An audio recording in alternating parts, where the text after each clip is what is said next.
All right, let's get our Facebook folks up in here before it's officially time to kick off the show. Hopefully, no spelling mistakes in the body of text there. Scott likes to check me on that. Let's take a sip of coffee before we get going here.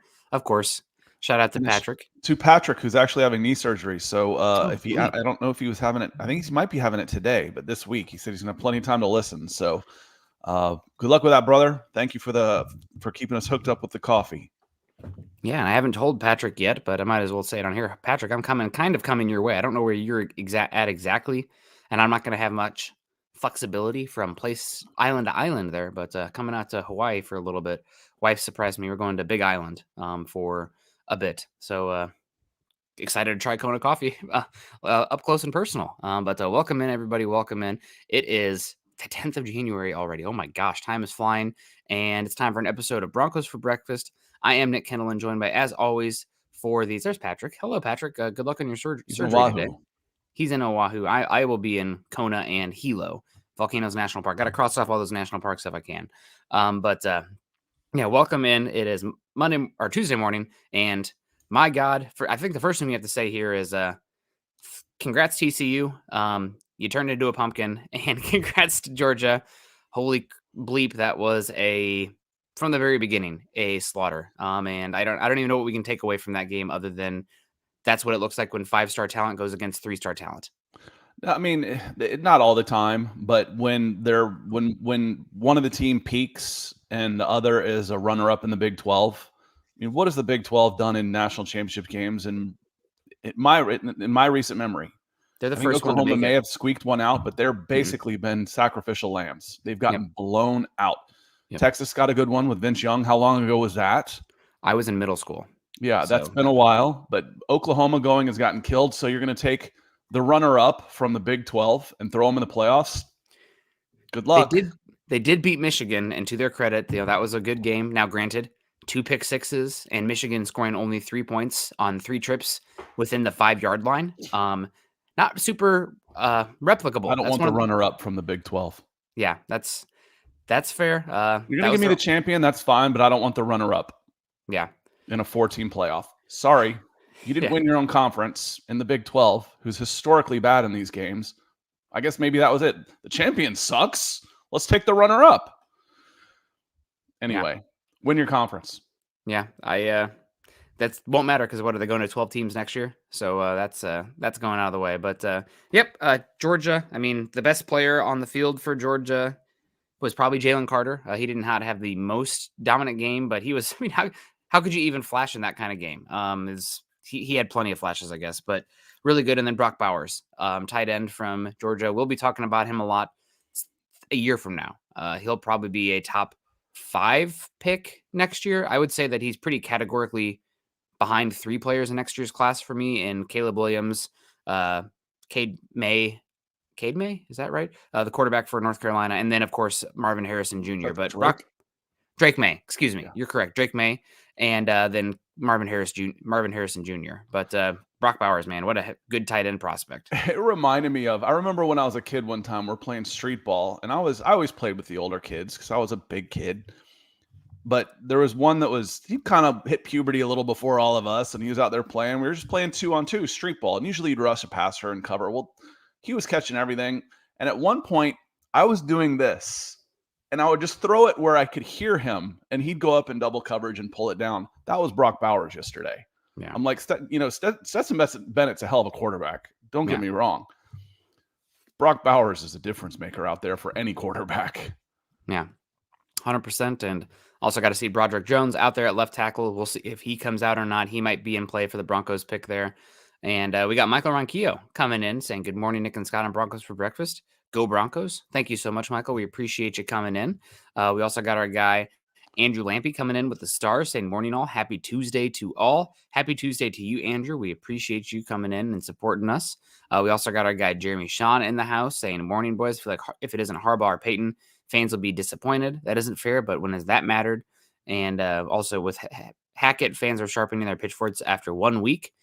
Yep. And it turns out a lot of those fans, it was reactionary, no doubt, and we wanted to get a broader sample size. But those fans turned out to be right that Hackett, couldn't hack it as a terrible as that is.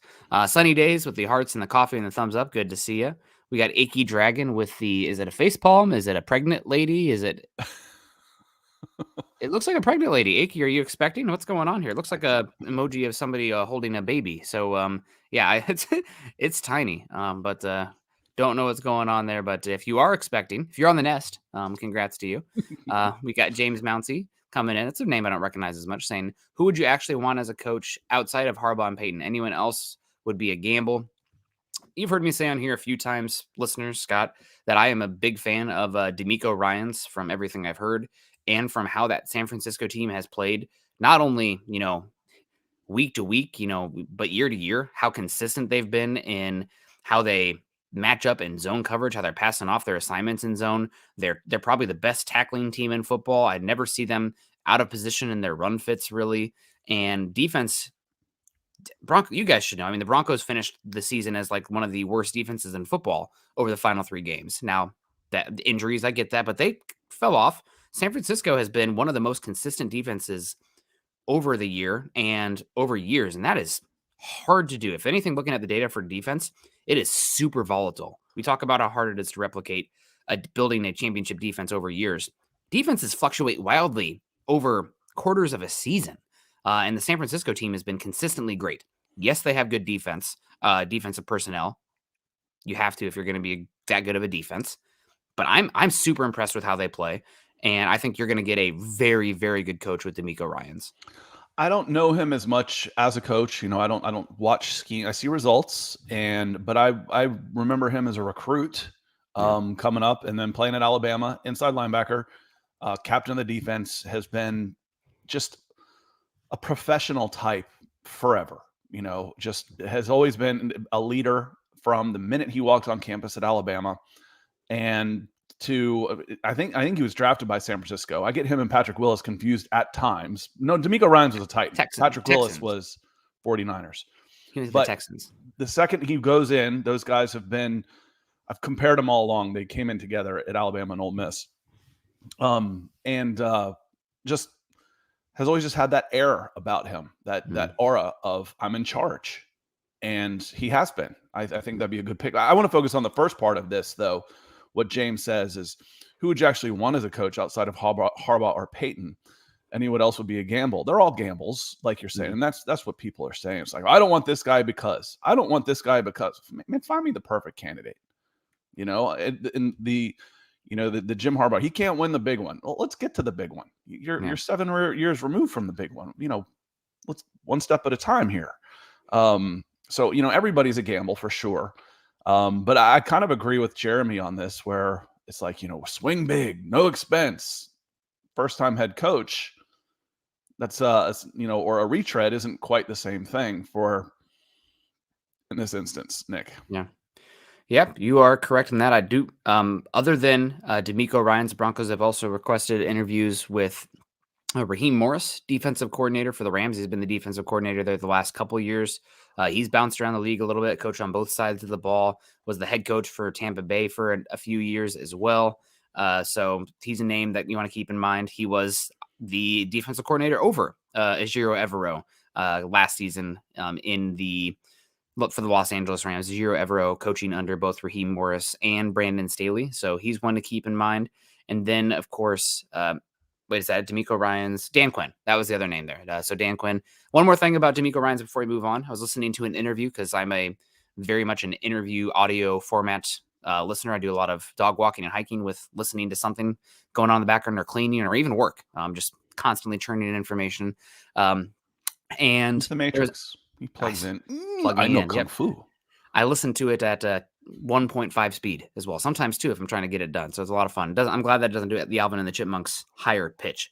But anyway, there was an interview with Daniel Jeremiah. A lot of you guys know him, covering the NFL for a number of years now. Longtime NFL scout, now does stuff for NFL Network. And Luke Kuechly, who you guys should know Luke Kuechly, probably one of the best linebackers in the NFL over the last 15 years.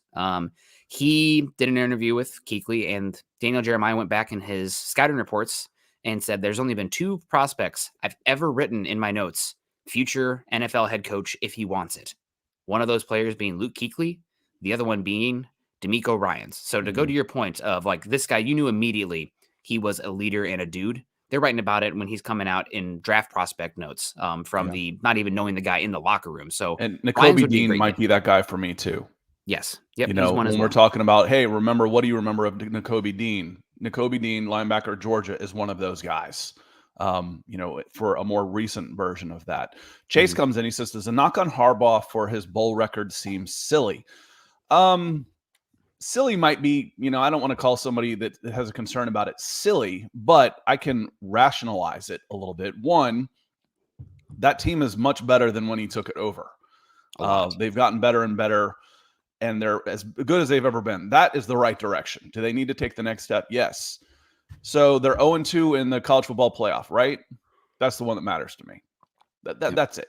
You know, everything else is nobody cares what the record is. So 0-2 in the college football playoff, you're playing against the 3 best teams in the country. You weren't one of those teams coming into the last 15 years. Not close. 20 years maybe. So that you're in that conversation. One of the best teams in the country over the last 20 years, you've now beaten twice where you hadn't in forever. Look at your record and the trend against Ohio State more than the whatever they're calling the Citrus Bowl then, when you might have gotten elevated from a team where you're 8-4 because they didn't want to take Purdue or Wisconsin or Iowa because they don't travel as well.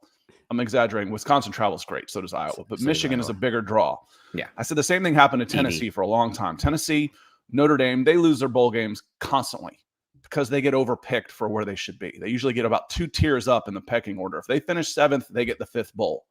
Notre Dame, if they should be at the 5th best bowl, they get the 3rd best bowl. Because bowls are about TV ratings, attendance, and money, not about we don't care about fair. we're in this. The bowls are in business, man. Yep, 100%. Doesn't matter about fair. And going back to Jeremy Sean's point, fans are upset about the head coach. They will be until they're not. The results will matter in that one. And we got our guy Muhammad coming in here, $3.99 super sticker. Appreciate you, Mo, coming back in here. Hope things are well. Hope everybody's doing well on your side of things. We also got our guy Mark Schrader. Good morning, Mark. Hope you're doing well, Mark. Always good to hear you. Hope things are going well for you down in Texas. Hope the weather is better there than it is where Scott and I have been. It's been we got a big rain the other day and winds. A lot of places without power. Also want to say hello to Zach Powers. Good morning. Good to see you, Zach. Our guy Ethan coming in. Good afternoon, gents in Broncos country. Good to see Ethan. We appreciate you. Dave Glassman with the hearts. Good to see you, Dave. Jamal Killings. Good morning, fellas. We got Gatorade Gaming. Good morning, Nick and Scott. Hello, Broncos country. We appreciate you. Darius saying my Buckeyes should have won. That was the national championship. Buckeyes versus, we should just instead just flip those games in our mind. That amazing Ohio State versus Georgia game was not the best game of the year. Best game of the year I probably would put on Tulane USC. That one was super fun.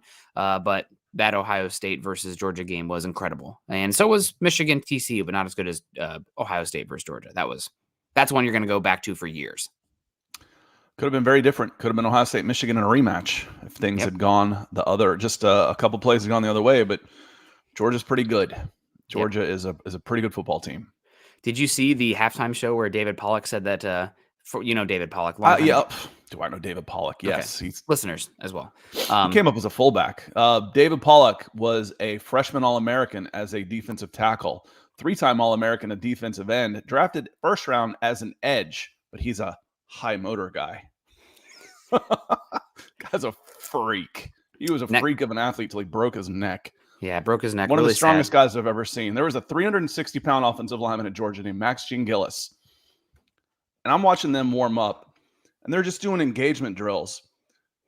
David has Max Gillis by the shoulder pads and is ragdolling him in warm-ups. I couldn't believe my eyes, what I was watching. You know, it's a guy who blocked kicks, blocked punts, blocked field goals. High motor. He maybe had a high motor, though. But anyway, at the halftime, he was talking about how Georgia's taking control of college football and, nobody's with them, sitting next to Nick Saban. And if Nick Saban's stare could have killed somebody, it might have. So I'm excited of course, Georgia and Alabama don't play each other next year in the regular season, because why would we have the 2 best teams in the SEC play each other? But, they'll probably end up in the championship. Hell, it's hard when you're going to have 24 teams in one conference. Yep, that's very true. Get rid of divisions. That's my say in that. Jeremy Sean. But yeah, does Jim Harbaugh's game Does last night's game make Jim Harbaugh want to try again at Michigan, or does it make him want to leave more? I don't think last night's game has much impact on it, per se. I guess if anything, that one's like, yeah, we don't have the same caliber of athletes in recruiting bed that Georgia does, or they don't have to recruit to the same academic standards that Michigan does. Obviously, Michigan makes some exception, but they still, I mean, they're big. You know how it is with the Big Ten. We're better than you. They want to But get guys in, they will. Yep. But it's a little bit harder to get players at Michigan than compared to Georgia and some of those more recruiting hotbeds. So I think if anything, it makes him lean slightly more towards leaving, but I think that's negligible for last night's game. No, I saw some people talk about the SEC and they've ruined football and all this. I'm like, guys, you can talk about money, you can talk about cheating, you can talk about all this. It basically boils down to geography. Yep. Now that Texas is in the SEC, is an SEC area, 50% of all D1 players, 50% of all NFL players come from that stretch from Texas to Florida over to North Carolina. 50%. And guess what? People aren't moving north. No. So until they change the geography, until I have to convince a kid and get him away from his mama and take him from Texas to Michigan or Florida to Michigan, you can get some of them. Yeah. But it's not necessarily Michigan and Ohio State and Notre Dame that have the problem doing that. It's the next tier down where it's hard if you can't recruit it. If you don't have a recruitable in-state base to sustain your team, you're up against it. It's harder. Ohio has it. Ohio has about 200 D1 kids to choose from in Ohio. Michigan was at about 60 when I was doing this last. It's hard, no doubt. Ryan Slavic, good morning, Broncos country. My pick for the next head coach is either Jim Harbaugh or Demeco Ryans. A big concern for me who will be the offensive coordinator, besides if they get Sean Payton. For Jim Harbaugh, I think two names to keep in mind here, and this is just speculation on my end and connections. But Pep Hamilton, three names actually. Pep Hamilton, probably relieved of duties with Lovie Smith getting fired there at Houston. He's been a solid offensive coordinator at a few different places. I know he has a connection with the Harbaughs. I think there's a chance that Greg Roman is fired from John Harbaugh's position. Maybe he kicks over to Jim Harbaugh. I'm not sure that dynamic would be there. And then David Shaw, I know former head coach for a while. He was offensive coordinator for Jim Harbaugh at Stanford. And you talk about that Stanford connection working for Condoleezza Rice and Jim Harbaugh. Maybe it also works for David Shaw coming in and being the offensive coordinator. Again, this is just me connecting dots. I see people like pick names that have no connection at all. NFL is very much a who you know league and who you've worked with in the past. So those are some that stick out to me if the Broncos do hire Jim Harbaugh. Not sure about Demeco Ryans. We'll see. Obviously, I didn't know about Nathaniel Hackett's best friendship with Ejiro Evero until that hiring was happening. It's like, oh, okay, there's the connection. Best man in each other's wedding. Oh, of course. That's the one to watch out for. No doubt. We also got Richard Miles. Good morning. My question today is, who's your favorite pick for coach? It's Jim Harbaugh. Jim Harbaugh's my guy. What about you, Scott? Is Jim Harbaugh your number one, or is it Sean Payton? Or I mean, I would rather have Sean Payton as the coach. I would rather have my picks in Jim Harbaugh. Okay. Yep. So, if it's in a vacuum, who would I rather have as head coach? I'd rather have Sean Payton. But it's not in a vacuum. That's the problem. And David Shaw, I keep seeing this. David Shaw. I mean, he had a stint as a quarterbacks coach in the NFL 20 years ago. But, do I want to make him my offensive coordinator? I feel like I could do. I want someone with a little more recent experience at that, Nick. Yeah. We got our guy Dom. Just want to say congrats to you, Dom, and also Eli busting my balls here, which rightfully so. Quarterback Georgia's the best player in the field, not even close. DTs are notorious busts in the top 10 in the NFL draft. Last defensive tackle to go that early was Quinn Williams, and he's probably a top 5 defensive tackle in football and was dominant this season. The thing about defensive tackles, I agree. Like in recent past, when you were taking like just run stuffers, like big guys, that mattered. But now they're taking athletes with size a lot of times at the top. And I think that the bust rate for top 10 picks at defensive tackle has not been as bad lately, just because they know what they're looking for in terms of the athletic measurables. And that's an athletic measurable position, unlike linebacker. And what's nuts? What position would you call Draymond Jones a defensive tackle? He was a 3-4 end. Yeah. He was a defensive lineman. That's where the naming conventions start making sense to me. He was a DL. It's kind of a defensive tackle, but it's a 3-4 end. Jalen Carter would be an upgrade on Draymond Jones at 3-4, at a 3-4 end. Yes. I mean, he's versatile. You could put him as a 4-3 end. and forget about that side of the field in the running game. I mean, this guy's different. He's different.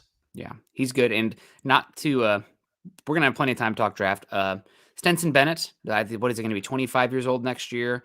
He's a solid I don't care athlete. about that, though. I mean, I care a little bit about it. Take any kid out of BYU and you're talking about a 24-year-old kid. A lot of the offensive linemen are a little bit older. Yep. As far though, and Eli is Stetson Bennett's going to suffer at least in the short term a little bit from overexposure. I was getting real tired of seeing him last night in the fourth quarter. It's just like Stetson Bennett this, the story. Oh my good God, guys, is this the Olympics? What are we doing here? It was getting just a shade irritating. I think he'll be a fine day 3 prospect. He's a good athlete and he's a good game manager. I don't see him doing very much as far as the arm talent perspective.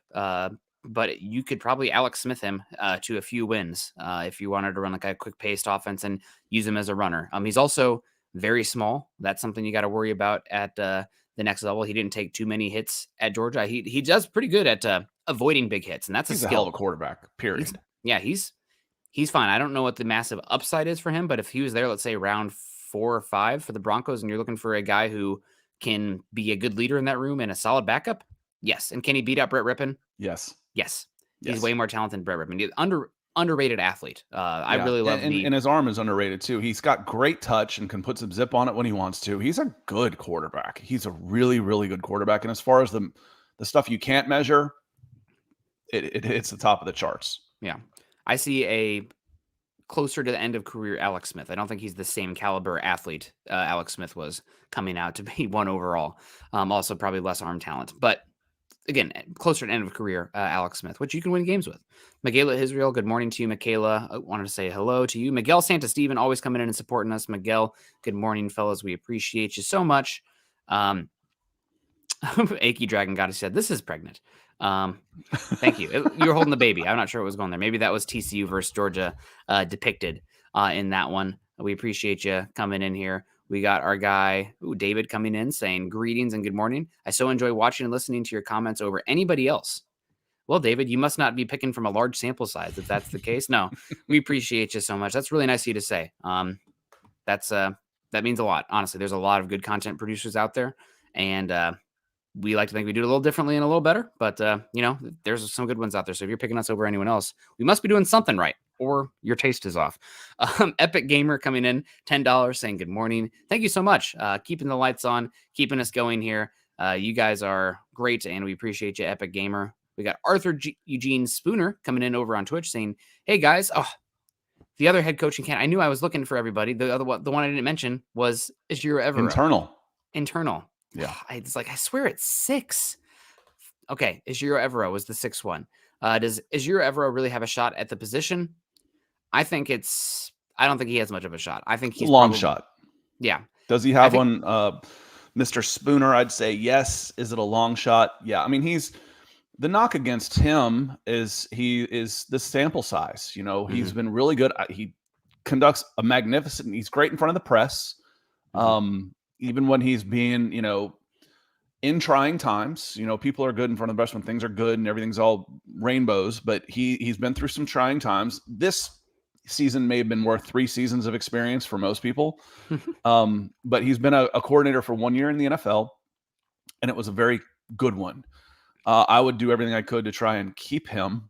I would have that conversation with anybody coming in, and I would use, any type of bribery I could, saying, listen, if you keep him for 1 more year and he leaves, you get 2 third-round picks next year. I would pull out all the tricks and things I could to try and convince anybody I'm coming in that this is going to be your guy, because he would be under contract for 1 more year. You'd have the rights to him. So it is a long shot for me. And to Epic Gamer again, I just wanted to say thank you again for coming in yellow, breaking the ice for us on YouTube. I noticed you were coming in last night, so appreciate you coming in for us as well today. Keeping the lights on, keeping my forehead good and shiny. Kyle says, what about Eric Bieniemy? There's off-field scuttlebutt that says he'll never get head coaching position in Denver. Okay, let's throw that out the window. Let's push that to the side because I don't know that, but I do want to bring it to your attention. What I do see is a guy with the best quarterback in the NFL that doesn't call plays. That reminds me of Nathaniel Hackett. Okay, that reminds me of Nathaniel Hackett. If the best thing Eric Bieniemy could do was go take an offensive coordinator job, assistant head coach job somewhere else, under a defensive-minded head coach. That could be the best thing he would do. Go do that for a year. Because right now, he's seen as a byproduct of Andy Reid, and he's not even the quarterback coach is the thing. I mean, you're not the quarterback coach. You don't call plays. You've got Patrick Mahomes and Andy Reid. That's not a guy for me. I'm sorry. Yeah, I mean, the off-field scuttlebutt, specifically in his time in Boulder, makes it sound like that's the main thing that will keep him from getting a position in Denver. But we'll see what happens there. Colin Wood saying talking to Evero is just to satisfy the Rooney Rule. Talking to Evero does not satisfy the Rooney Rule. Now, the rule here for the NFL today is you have to interview 2 external minority candidates. Ejiro Evero is just one, and also he's internal, so he does not qualify for satisfying the Rooney Rule. Demeco Ryans and Raheem Morris do together, but Ejiro Evero does not. And another thing you made the point earlier about interviewing Ejiro Evero, you're probably trying to convince him as much as anything to stick around as interviewing him for the position of head coach. And also probably trying to figure out what went wrong. What would you do differently? Let's get some insight on this from your perspective. Yeah, what would you have done differently? Yeah. But if he doesn't get a head coaching job, and again, I wouldn't, I might interview him, but I'd interview him I would give him an interview, but he wouldn't be a top candidate for me for all the reasons I just said. So I think the Broncos will have his rights next year. Yep. What they decide to do with it is going to be up to whoever they bring in and the Denver Broncos. And the other thing with Ejiro Evero, and this is just, long-term team building perspective, but they added a new rule in the NFL where if you have a minority candidate who is in your coaching system for 2 years and gets elevated, I think from anything to a coordinator spot or a coordinator spot to a head coach, and if they're in your system for 2+ years, then you get a compensatory selection back. So right now, Ejiro Evero, if he went to another spot as hired as a head coach, he would not give the Broncos a compensatory pick. But let's say Demeco Ryans been with San Francisco, the defensive coordinator there now for 3 years, I want to say. If he goes off and gets hired as a head coach, which he should, then the San Francisco 49ers are going to get, I think, a 3rd or 4th round comp pick for him leaving and getting that head coaching position. So that's a long-term chess game for the Broncos there. And obviously you shouldn't just be doing that just for the comp picks. You should, I think, but that's a good thing also at the same time, I believe, to get some more minority coaches in there in a game that's mostly played by minorities. But Ejiro Evero would not satisfy the Rooney Rule. So just want to get that straightened up before we get on here. And we had a question here from Levi asking, are there any other candidates or head coaching positions that we believe could open up before the season is over? Do you have any other spots? Obviously, the only one that really made news yesterday was the Arizona Cardinals moving on from Cliff Kingsbury. Not shocking, but I think that's probably the least coaching positions coming open on a Black Monday that I can remember for a while. Do you consider the Carolina Panthers job to be open right now? Because it was an interim coach and they didn't remove the tag. As soon as the season ends, yes. Okay. So that one is open. Then I think Wilkes is still the favorite there. Not that ownership listens to players too much, but they're out there pining for, there's exit interviews with the player saying we want Steve Wilkes to be our head coach. I think he is the favorite there. We talked about Arizona a lot. LA Rams, I think, is probably the next one. Mm-hmm. That's one that you're definitely right. The Rams sounds like Sean McVay might be moving on, and talking about bringing in Ejiro Evero or keeping him, interviewing him to see if he'd be interested in the head coaching spot and maybe try to woo him to stay a defensive coordinator. I'm curious if something similar for Raheem Morris. Obviously, he's been around the league, coached both sides of the football, been a solid defensive coordinator, a few different spots. If Sean McVay is gone in the Rams, Raheem Morris might be looking for a new spot. And who's to say that it's not Raheem Morris opposite of Jim Caldwell or Sean Payton? I mean, that's certainly a possibility. Raheem Morris was the head coach for the Tampa Bay Buccaneers. Mm-hmm. Yep. And he was arrogant. brash, talkative, and didn't have the team to back it up. Couldn't stand the guy.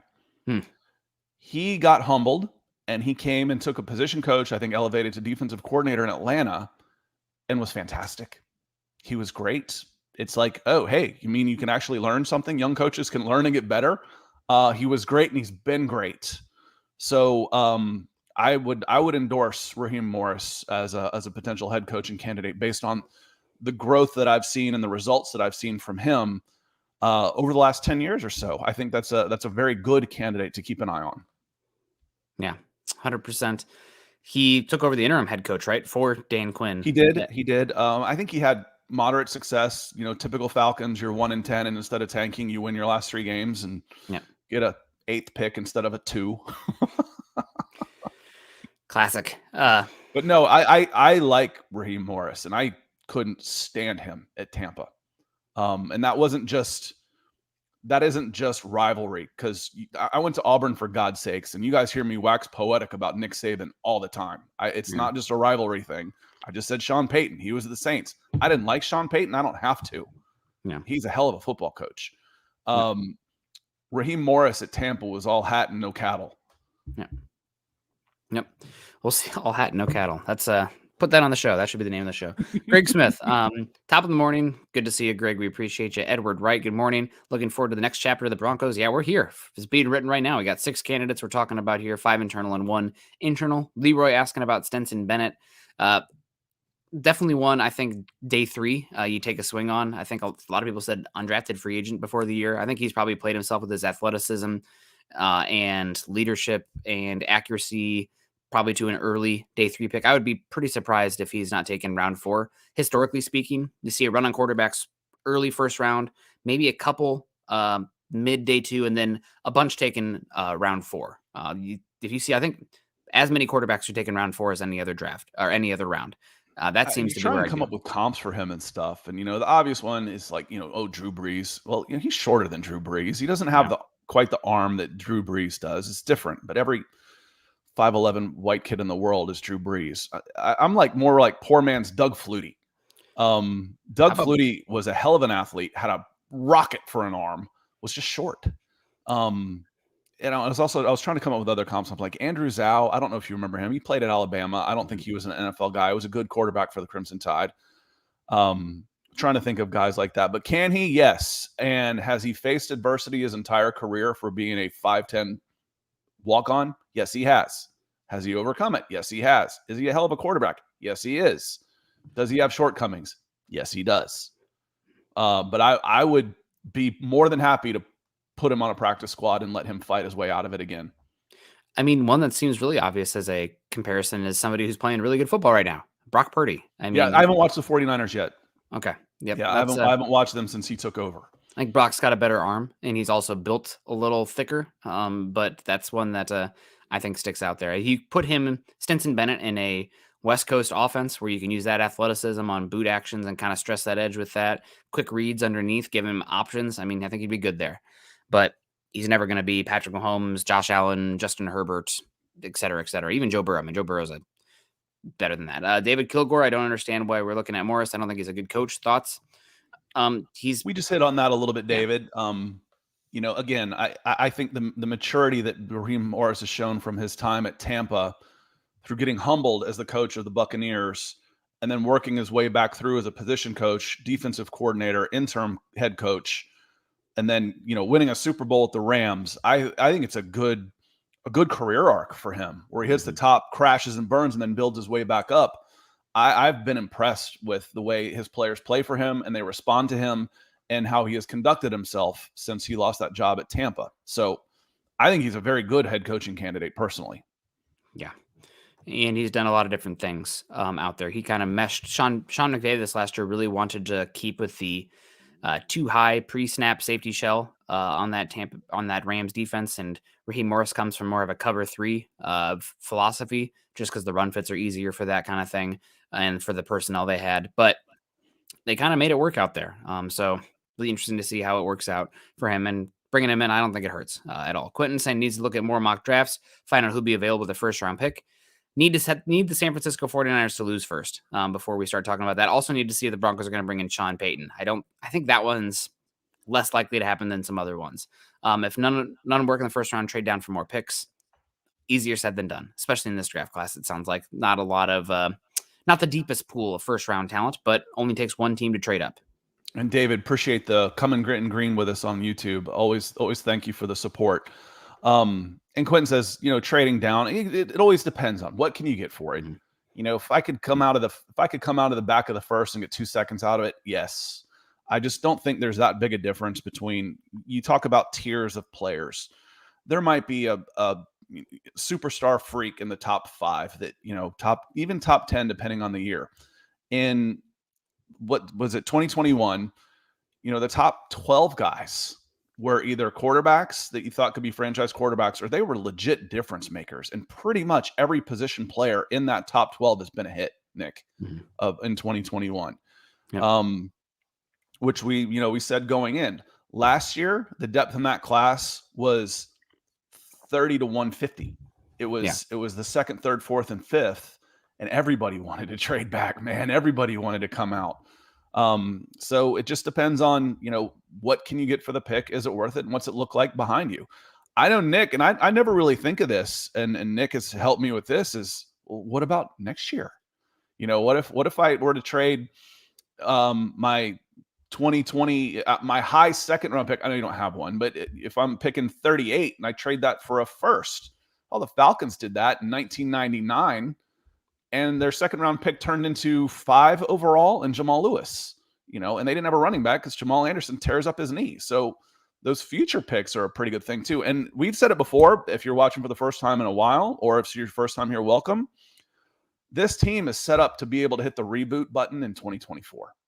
Randy Gregory's contract is expendable. Russell Wilson, you can get out from him without being too crazy.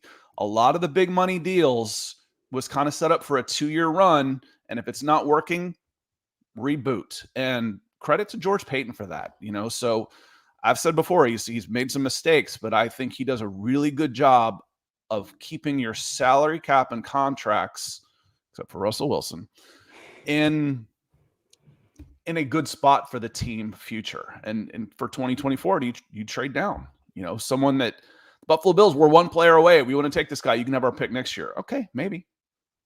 Something like that, Nick.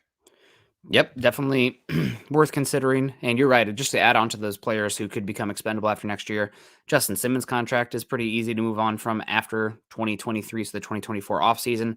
Cortland Sutton and Tim Patrick are 2 contracts that are pretty easy to move on from. Garrett Bowles' contract, Brandon McManus. I mean, all these ones set up where very, well, not small, depending, like Randy Gregory's dead cap hit isn't small. Right, Russell Wilson's is definitely not small, but a lot of ones that are fungible contracts where you could live with that and definitely pivot off that season.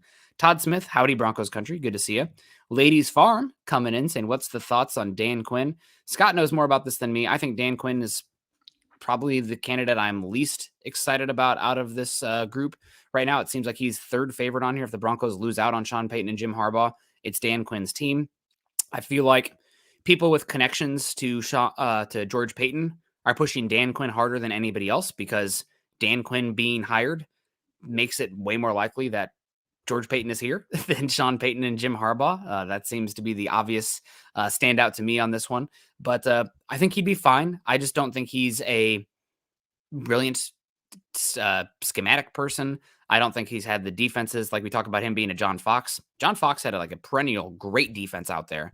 Dan Quinn's, I know, Scott. The defensive players were not very good. Doing as far as wins and losses in Dallas. I mean, back-to-back years with the most takeaways in the NFL. That'd be kind of fun, wouldn't it?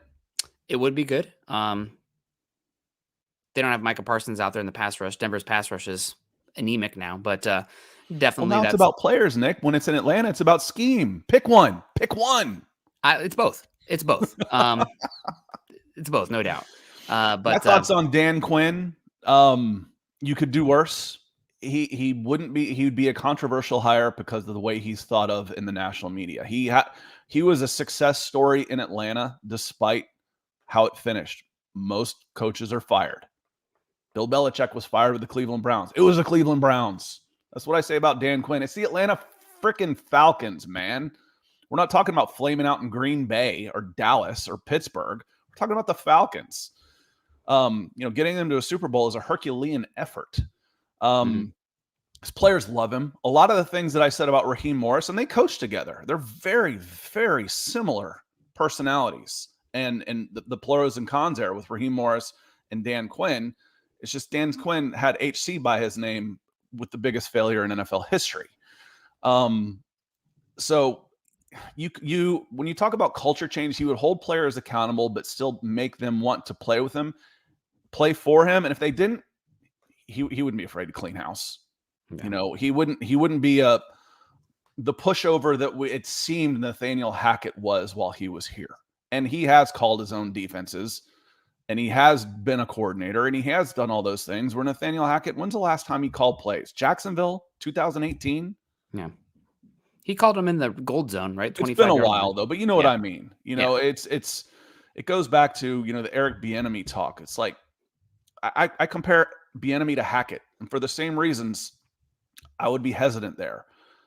Dan Quinn has his own baggage, but he's actually involved in every single play and what's done on the field, and has been, and he has run that, and he needs a better general manager than what he was saddled with in Atlanta. And his players love him. So he's a viable candidate. I think he's a step down from the big swings, but if they brought him in, you probably are taking a step forward as an organization. There's more of a known quantity than the likes of Demeco Ryans. I'd probably go Demeco Ryans still, but is what it is. Mike Woodward, morning. Good to see you, Mike. We got David Kilgore coming back in, saying any news on how the interview went with Jim Harbaugh yesterday. I haven't heard anything coming out that says that the Broncos are out on Jim Harbaugh now. And when he met with the Carolina Panthers about 24 hours later, it was like, oh, he's not going to Carolina. So the fact that we haven't had that strong wind change in the Harbaugh to Denver connection makes me think that things went well there. They didn't go poorly, but we'll find out more over the next 24 hours. What's a little funny to me, and you never know, that's why you got to cross-reference sources, is the news broke from the Carolina side of things. Oh, after Jim Harbaugh really pushed, the Panthers finally relented and met with him and told him no thanks. True, maybe. Who knows? But that's Carolina's side of the story. Yeah. Well, all I know is that the news came out pretty quickly after they met with him that not happening there. And they're moving on for other options. I think it's going to be Ben Johnson there, but we'll see. They're also interviewing Shane Steichen. Those are the other two big names. Broncos are not really looking at first-time head coach candidates outside of Demeco Ryans, which probably should say a good bit about how Demeco Ryans is viewed and how respected he is. And he's a viable candidate still for the Broncos. The fact that he still got it despite he would be a first-time head coach probably takes Ben Johnson and Shane Steichen off the board. Texans, I think, also have reached out to Ben Johnson, Shane Steichen, and also Josh Gannon, who the Broncos interviewed last year for the defensive coordinator for the Eagles. So we'll see. David Kilgore, what do you guys think about Deuce Vaughn from Kansas State?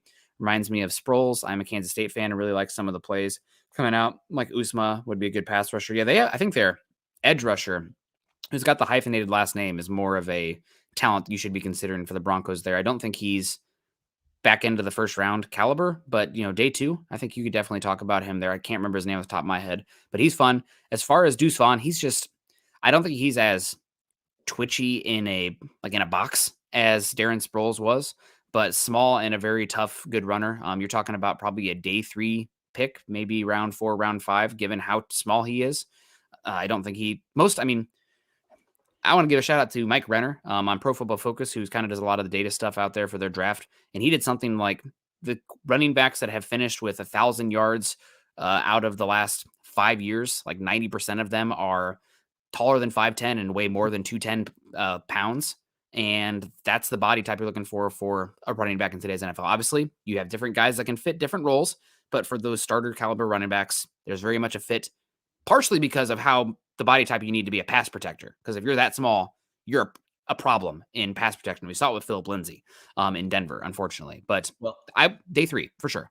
And y'all have heard me say, and Nick, you've heard me say, you take this quote out of context, and I'm going to sound like a moron, but speed is overrated. Again, take that out of context. And I specifically mean that about the running back position. the 4.55 guy that's 230 pounds and can break a tackle is much more valuable in the NFL than the 4.35 guy that gets tripped up at, easy contact. So those are extremes on there, but everybody is fast in the NFL. Everybody. The field completely shrinks. You need a little extra junk in the trunk to get through the line of scrimmage and move things. So I haven't watched these guys, David, but David, I am watching you today, coming in with a hat trick of support today on YouTube with the super chats. Thank you very much, my friend. Yep. Falling Sloth, I think, had a comment in here that I liked. He said, I wouldn't mind giving Lovie Smith another shot. I was actually impressed with what he did with Chicago with a college quality roster. Beat Houston. 2 division rivals, better record than Chicago. I was a little surprised that Lovie Smith was fired, to be honest with you. I liked the way that they were trending. The cynic in me says, did he get fired for winning that last game?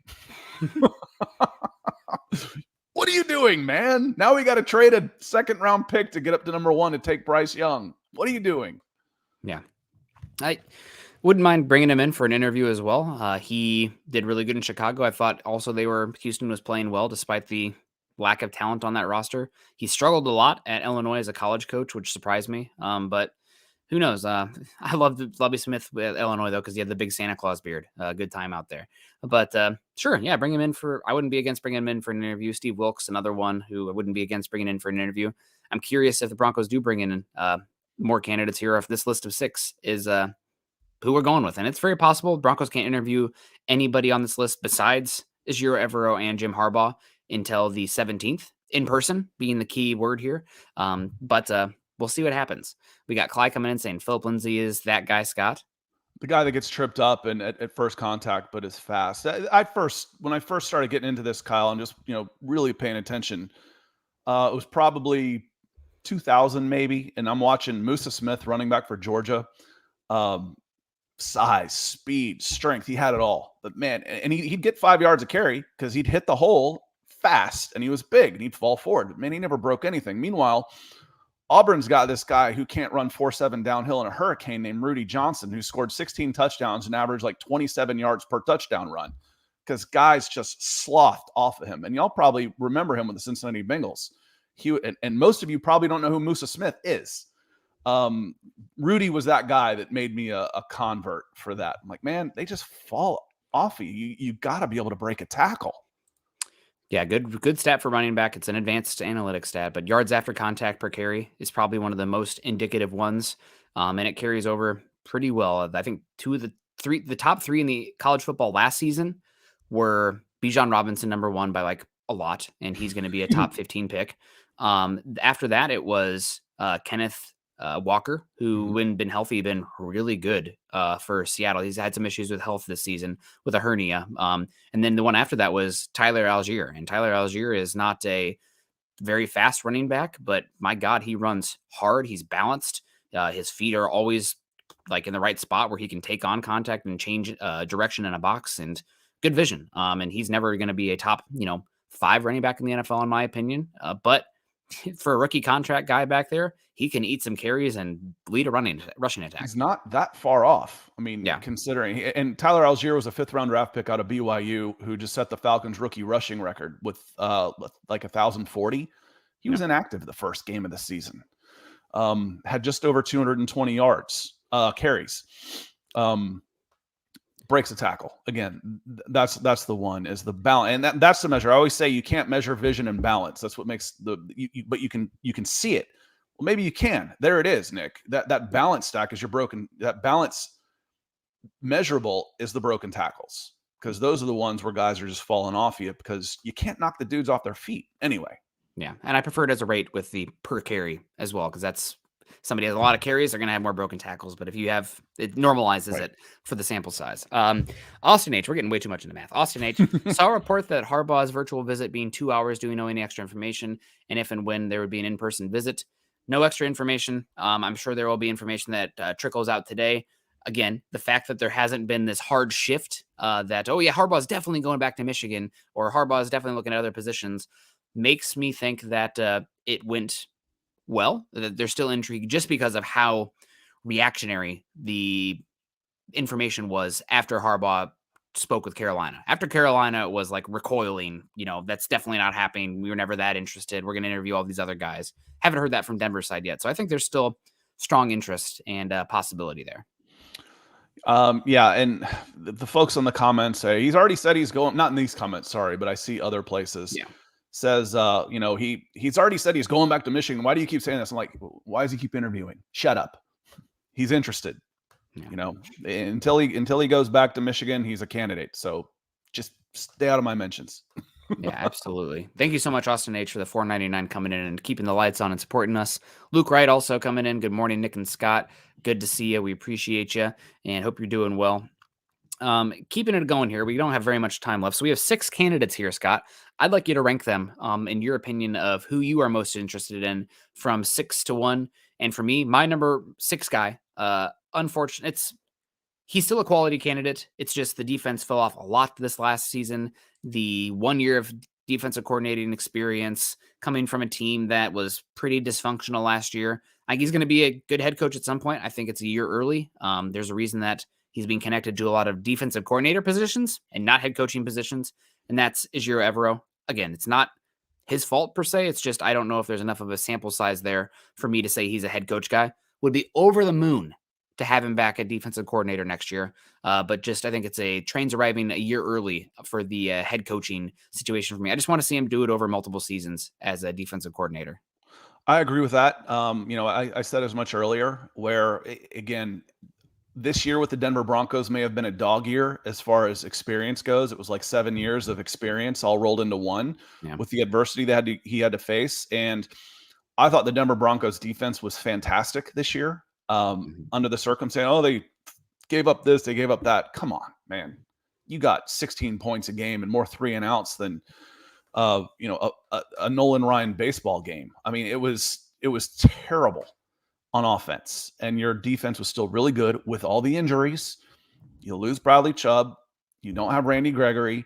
I could go on. Justin Simmons was out early. I could go on. Ronald Darby, and the defense was still playing at a high level. He's good. This yes. Roster is solid. Evero is good. Too early. Do it again. One more year. But again, I could, if he was hired and someone said, "What do you know about this guy, Scott?" I'd tell you all the reasons I'd be excited for him. Next for me on this list would probably be, and if I'm forgetting somebody, I apologize because I'm going to miss them and then I'll have to reorder. I might go Raheem Morris next on this one. I gave you all the reasons I like him and why he is a candidate, but he doesn't have a track record of winning as a head coach where some of these other guys do. He had it tough in Tampa, which again, I just mentioned the dog years, that can make you a better coach. And I believe he has been that, but is that a gamble I want to take with the Denver Broncos for him to prove that? Maybe not. I'm just writing you a list in our private chat of the coaching candidates. That way it's easy to see them. It's better with a list. Okay, yeah, I didn't forget anybody. Yeah. So I agree with you. Next, we might have the same list here. Maybe not. But for me, number 5 would be Raheem Morris. I think, again, I mentioned it earlier, Sean McVay sounds like he's going to step away. A lot of reports and rumors swirling around that. I think that with that happening, it's very possible that Raheem Morris is looking for a new position next year. He'd be a damn good defensive coordinator get for the Broncos if they do end up moving on from Ejiro Evero and looking for a new defensive coordinator out there. He's done a good job in multiple spots. Very much been around the block also. I mean, looking for this Denver's staff, I can guarantee one thing. Next year, I can't guarantee they're going to get a second-time head coach. I can guarantee this is going to be an experienced coaching staff around the head coach. That's something they're going to push for sure. Not a lot of green first-time coaches in positions. It's going to be people who have they've been demoted as far as what they had previously at their careers. So Raheem Morris, my number 5 here. I think he'd be fine as the head coaching candidate, but I'm not, or a head coach option for the Broncos, but I'm not over the moon with him as an option. Moving forward now, my number 4 would be Dan Quinn. I think that I've kind of dug in my heels a little bit on Dan Quinn, but he'd be fine in Denver. I don't think you have a big ceiling with him, but his players love him. He has coached good defenses. I do give him some fault for the lack of defensive output with the Atlanta. And also, if he gets credit for Kyle Shanahan, he gets blamed for Sarkisian out there. It fell off there. And also, nothing ticks me off more than a team that is out of contention by like late October and then fires back. We're going to be picking number 2 overall, and you end up picking at 8 because the team rallies around a coach who's a dead man walking to keep him around. And let's do the same song and dance next year. I hate that. If you're out of it, and you're just be out of it, God. So Dan Quinn, be fine. There's a reason he's been listed to the Broncos here. Another thing with Dan Quinn that's got to be weird. Broncos interviewed him last year. He was the favorite last year. And now it's, we just kidding. We took this, guy in clown shoes over here with the horn and Nathaniel Hackett, and we're going to come back. Oh, we meant to take you the whole time, Dan Quinn. It's a weird situation. And with the whole power dynamic with George Payton as well, something's off with that. I'd be fine with him coming in here, but he's 4 for me. He's 4 for me too. I think our first 4 are going to be in the same order, and then we'll probably switch 1 and 2. There's my prediction. Yeah.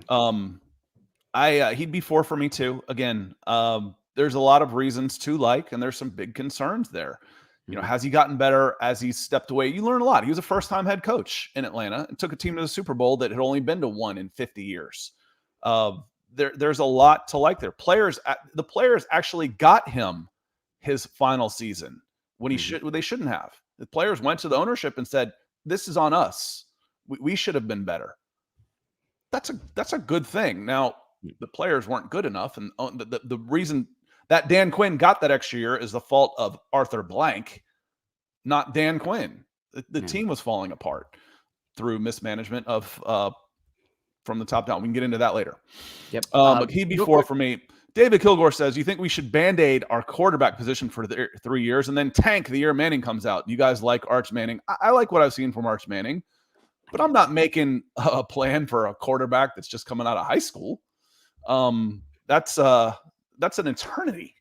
Hell, that's 4 head coaches in Broncos country. Yeah. That's too far away to have any sort of idea. We don't even know if he can play at the college level yet.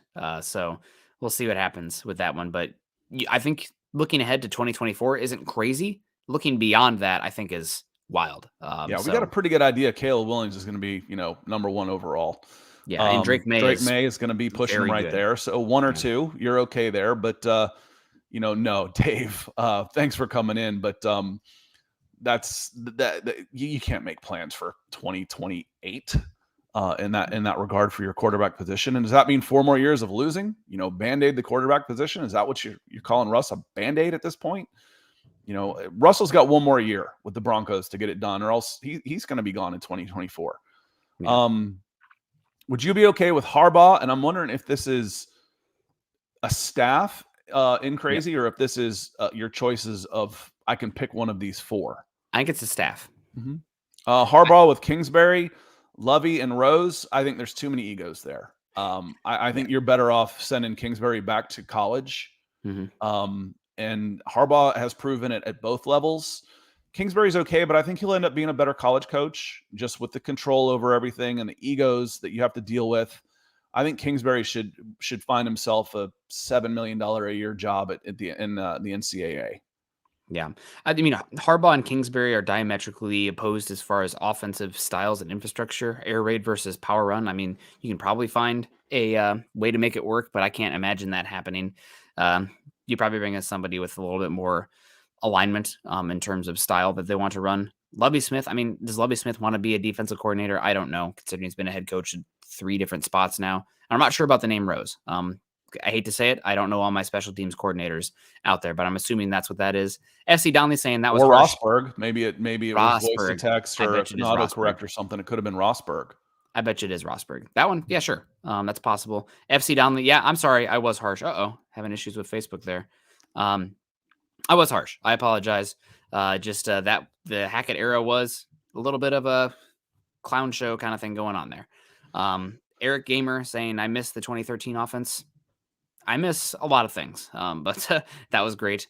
Gary Palmer coming in saying, good morning, Nick and Scott in Broncos country. My pick is John Harbaugh, but there seems to be a better group to pick from. Go Broncos. Yeah, we'll get into our list here. Keep going. Thank you for the super chats coming in. And yeah, that 2013 offense was great. Give me the 2012 offense even too. I mean, towards the end there, that was great. I think the Broncos finished with a top 5 offense and defense in DVOA, and they end up losing a unfortunate game against the Ravens. That's the game that's going to haunt me for probably the rest of my life.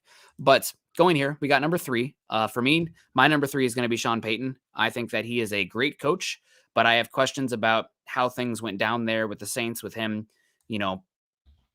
setting that team up where now they have a bill that's coming due on that credit card. That concerns me a bit. And then him leaving, not sure what happened there. It seems like they have a good relationship with the ownership group, and now he wants to cut out and then go elsewhere. I think there's rightfully to have questions about that. He was the head coach under Bounty Gate, which is a black eye in the league. Greg Williams was fired for the Browns. Hopefully he's not picked up by the Broncos. That would be unfortunate. That would be a rough one. So yeah, and Sean Payton, good offensive mind. I don't think he's the best scheme fit for what he's done historically with Russell Wilson. I think he's a good enough mind to change what he does. And then it's a draft compensation conversation for him. So Sean Payton, number 3 for me. I had Demeco Ryans third. Okay. For me, just a little less proven track record as a head coach because he doesn't have one, but an exciting prospect as a head coach. So for my first timers, he would probably be my number 1 along with Shane Steichen.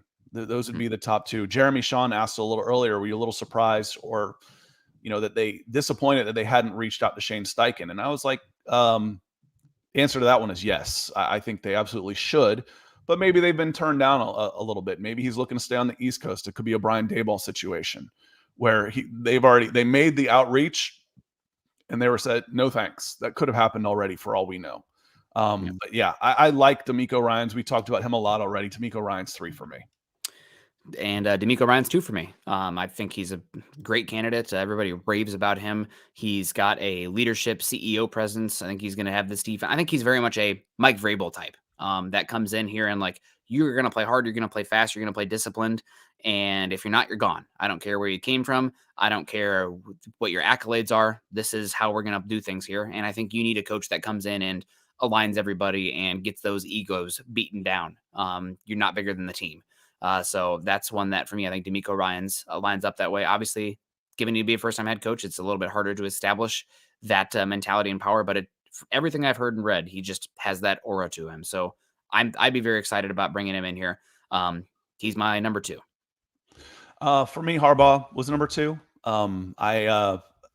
Again, in a vacuum, I said this earlier, but we've got our highest viewership as we're finishing here. So appreciate y'all coming in. Hit that like button and subscribe if you want to see us again, and hit the comments if you want to get some clarity on some things afterwards. Harbaugh, I think, would be a terrific hire. He's had success everywhere he's gone. He's got an established identity on offense. He's got connections, NFL, college. From a personnel standpoint, he's got those connections and people he can trust at the college ranks, where you can call up and get a little background. What do you think of this kid? I really like the idea of Jim Harbaugh. I am a fan. He's a little different. So what? He's probably smarter than you, smarter than me. That comes with the territory. Yep. 100%. And then number 1 for me is Jim Harbaugh. I think the style of offense he's built up teams that have been very similar identity-wise everywhere he's gone. He wears out his welcome. It's because he's a grinder. I think, him and Russell Wilson might be a great relationship together because both of them are just going to hype each other up and push each other. Who can be the more football psycho out of the two. I think that's one that actually could be it's either going to blow up and be horrible or work beautifully. So I'm here for the chaos. That's the one that I picked. Jim Harbaugh has been my number 1 since November. And when I didn't even know he was going to make the jump to the NFL. And now it sounds like it's a possibility. So Harbaugh's my number 1. Don't have to give a draft compensation. I'd be all about it. I'm for Sean Payton, number 1, with that this isn't a vacuum. If it's more than this year's first round pick, I'm leaning to Harbaugh for my number 1. If it's just this first round pick for, and a little bit extra, nothing crazy, cash, okay, fine. For Payton, then I would hedge back. But is Payton worth a first round pick? Yes, he is. He is worth a first round pick. The difference that the head coach can make in the team, we've seen it. So yeah, Payton has a long established track record of offense, of exciting football.